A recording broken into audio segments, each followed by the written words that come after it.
Some people want to sit down and talk. Others want to do a double bird flip off to their neighbors when they disagree with them. Let's bring in Ian Pryor, Loudoun County parent and founder of FightForSchools.com. Ian, you're out there. Why has Loudoun County become the center, ground zero almost, of this fight between parents and teachers over free speech?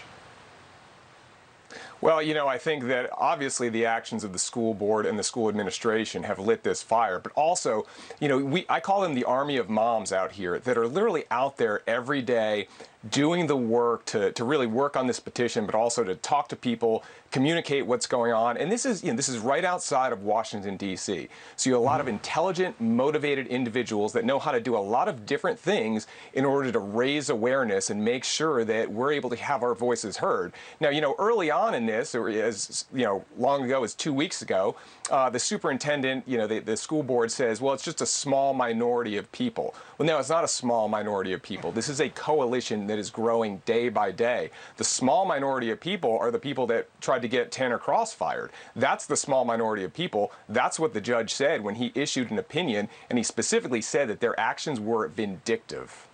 Yeah, very often those in power like to dismiss the opposition as just a small handful of dissidents, if you will. There was a lot of fireworks, as Mike Emanuel was pointing out, at that Loudoun County School Board meeting last night. Many people defending Tanner Cross and his reinstatement. Some defending their right to have things like critical race theory taught in Loudoun County schools. Here's just a quick sampling of some of what we heard last night. Parents, the longer that you wait and you don't hold your child's schools accountable gives these guys more time to dictate what's best for your child's physical, mental, and emotional health. You send a message to parents and teachers that if we dare voice dissenting views, you will retaliate. That's what tyrants do, not public servants in a free country. To stop turning equality into a weapon, we all have the right to life, liberty, and the pursuit of happiness. School board meetings have traditionally been fiery from time to time, but this is week after week after week out there in Loudoun. Yeah, every 2 weeks, this has really become must-see TV, and every 2 weeks, I think a new hero is born that gets out there and delivers a passionate speech that really motivates people even further, and that's why we continue to grow. When we first started gathering signatures for the recall effort, we got 1,500 the first day, but, it was a bit of a grind, and then what did they do? They put a teacher on leave for exercising his First Amendment rights. That opened up the floodgates. We're now at 60% of what we need for one of the school board members, and I would also add that same school board member, while people were talking from the dais, was recording them with her phone. And whether that's legal or not, I know the school board gave an opinion, that is a clear symbol of intimidation. And that is what we've seen from the school board. If you do not agree with our state-sponsored religion of division, then we are going to try and silence you.